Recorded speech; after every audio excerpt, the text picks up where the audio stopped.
Late on the evening of December 1969, Fred Hampton wrapped up a lecture on politics and law. He then retreated to share a quiet meal with his fiancée, Deborah Johnson, and despite the seemingly peaceful night, there were unseen forces at play.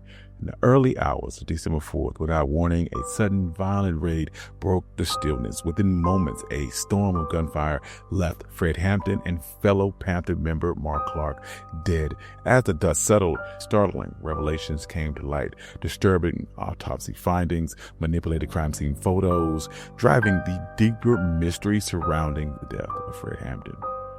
And if you like stories like this, you can find more stories like this at onemikehistory.com. If you like audio-only episodes, you can find One Mike History wherever you get your podcasts. But without further ado, let's get started. Fred Hampton was a young, influential Black activist in Chicago, known for his leadership qualities and his community activism as the chairman of the Chicago chapter of the Black Panther Party. Yet, to understand Fred Hampton, you need to start at the beginning. He began his journey with the NAACP, where he successfully expanded their local youth council. He also spearheaded community service programs like the Free Lunch Initiative, and he organized protests against racial discrimination at his high school, prompting positive changes in the school staff. During the late 60s, this was a time of significant social and political unrest. His strong opposition to the war in Vietnam only drew him closer to his activism. By November of 1968, he had become the founding member of the Chicago chapter of the Black Panther Party for self-defense. But prior to him joining the Black Panther Party, his activities had already attracted the attention of the FBI, then led by J. Edgar Hoover. The FBI had labeled him as a key leader in its agitator index, marking him for considerable surveillance. To this end, his phone was tapped for 9 months as the FBI closely monitored his growing influence and activism. See, the FBI's counterintelligence program was specifically focused on undermining groups that it deemed subversive, with the Black Panther Party being one of its main targets. The program aimed to obstruct and neutralize these organizations and prevent the rise of a Black Messiah. Hampton's impact extended far beyond the Black Panther Party. In a remarkable effort to bridge divides, he worked tirelessly to unite various gangs in Chicago, leading to the formation of a Rainbow Coalition. This movement was based in economic solidarity, amplifying his influence and making him a considerable concern for law enforcement and the FBI. The possibility of a unified Black movement posed a significant threat to J. Edgar Hoover and his vision, as he believed that groups like the Black Panther Party, the Young Patriots, the Young Lords, could unite a revolution that could transform the United States. This fear was the driving force behind the establishment of their counterintelligence program, with the intent to disrupt and dismantle organizations just like these. So in the fall of 1968, the Chicago FBI office initiated its counterintelligence program specifically to target the Chicago Black Panther Party. A special racial matters squad within the FBI was organized to focus on these efforts, with Roy Mitchell as a notable agent involved in specialized actions against the Panthers. Mitchell will recruit informant William O'Neill, who was serving time at Cook County Jail, and recruited him to infiltrate the Black Panthers. He was already on the payroll when the Chicago Black Panther offices opened. O'Neill would then join the organization and quickly rise through the ranks, becoming the chief officer of security. In November of 1968, Edward V. Hanrahan would become the Cook County State's Attorney and establish the Special Prosecution Unit. He then assigned a special squad of 9 Chicago police officers to work directly with the FBI's Racial Matters Squad against the Chicago Black Panther Party. By June of 1969, the FBI was already coordinating raids against the Chicago Black Panther offices. Integral to these operations was William O'Neill, who had already infiltrated the party and was continuously relaying intelligence to the FBI. Unbeknownst to many, O'Neill had risen through the ranks and not only become the director of security, but was serving as Fred Hampton's personal bodyguard. O'Neill's commitment seemed genuine, and he even went so far to rent an apartment for Fred Hampton. On the night of November 13th, 1969, FBI agent Roy Mitchell met with William O'Neill, who provided detailed information on Fred Hampton's apartment layout, including Fred Hampton's bed location with other specific details to help create a plan for a possible raid. On the evening of December 3rd, 1969, Fred Hampton taught a class on politics and law and returned to his apartment, where he had dinner with his pregnant fiancée, Deborah Johnson. Afterwards, they both fell asleep, unaware of the looming danger. In the early hours of December 4th, 1969, a team of 14 officers arrived at Fred Hampton's apartment, armed with a search warrant for illegal weapons. What unfolded next was a rapid and violent sequence of events. Fred Hampton was resting in the back bedroom when the raid began. Despite the chaos and noise, he remained eerily unresponsive and passive, a stark contrast to his usual alertness. His fiancée, Deborah Johnson, noticed this change but could do little when events took a dark turn. As gunfire erupted, Fred Hampton briefly stirred, lifting his head only slightly, but could scarcely move and remained silent. After the initial barrage of bullets, Johnson was arrested and pulled into the kitchen. She recounted hearing a chilling remark from an officer stating that he's barely alive, but he'll make it. Moments later, 2 gunshots echoed throughout the apartment, followed by a cold declaration that he is good and dead now.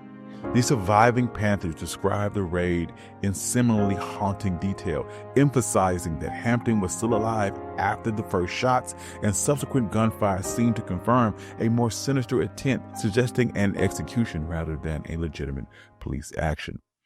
In the raid's aftermath, Fred Hampton and Mark Clark, a visiting Panther leader from Astoria, Illinois, were left dead, and the police arrested the remaining Panthers on charges of attempted murder and aggravated battery. However, public outrage and skepticism grew, particularly after Cook County State's Attorney Edward V. Hanrahan claimed that the Panthers initiated the gunfire. This assertion was starkly contradicted by both physical and survivor testimony. The numbers alone painted a chilling story. Between 90 and 100 bullets were unleashed by the police. In stark contrast, the Panthers only allegedly fired 1 shot. This massive gap in gunfire quickly led to questions about the police claims of self-defense.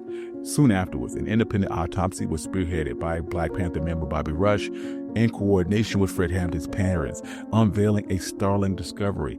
Hampton had a significant dose of Sedanol, a powerful sleep-inducing drug, in his system. This revelation explained his uncharacteristic passivity during the raid and suggested that he was drugged, setting the stage for a calculated murder.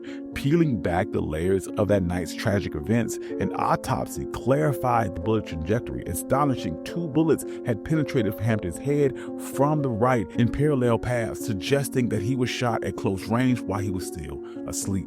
Outrage fueled Chicago's Black community, and on December 9th, 5,000 mourners gathered to honor Hampton. Reverend Ralph Abernathy delivered a poignant eulogy, cautioning that if the Black Panthers were silenced, other social organizations would be next. Bobby Rush urged those present to transform their grief into action and perseverance in the struggle for justice.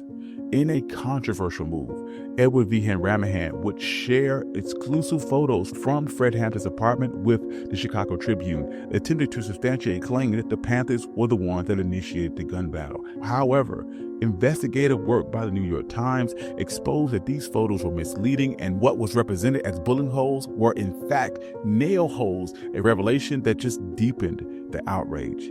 The escalating demand for truth forced the Justice Department's hand, leading to the appointment of a federal grand jury to investigate the deaths of Fred Hampton and Mark Clark. The community's efforts and civil rights organizations like the NAACP and the Chicago ACLU rallied together, and they denounced the raid as part of a wider government effort to dismantle the Black Panther Party, branding the deaths as political assassinations. December 19th, despite widespread upheaval, an internal police review cleared Edward V. Hanrahan's unit of any wrongdoing, but the persistence of unanswered questions only fueled scrutiny. By January 3rd, 1970, a federal grand jury mandated that Fred Hampton's body be exhumed for a second autopsy. This investigation corroborated the Panther's account that Fred Hampton was asleep when the shooting began, and the bullet trajectories painted a harrowing picture of him being shot by someone who had entered his room.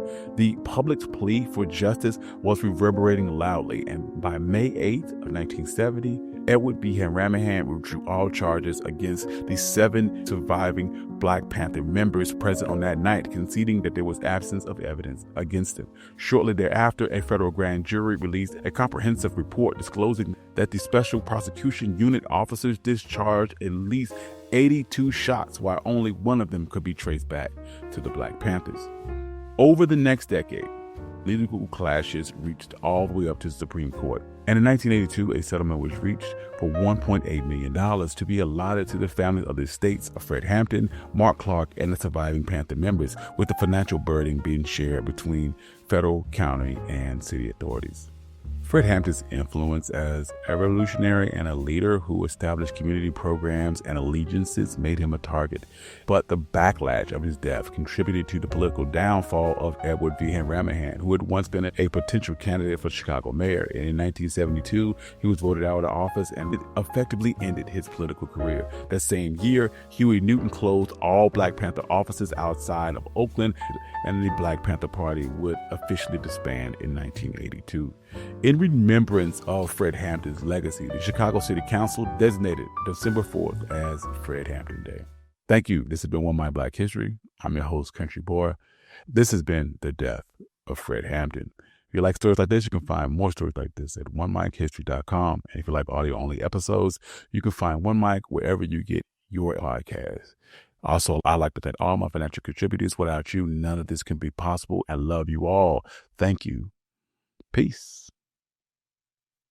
Hello, it is Ryan, and we could all use an extra bright spot in our day, couldn't we? Just to make up for things like sitting in traffic, doing the dishes, counting your steps, all the mundane stuff. That is why I'm such a big fan of Chumba Casino. Chumba Casino has all your favorite social casino-style games that you can play for free anytime, anywhere with daily bonuses. That should brighten your day a little.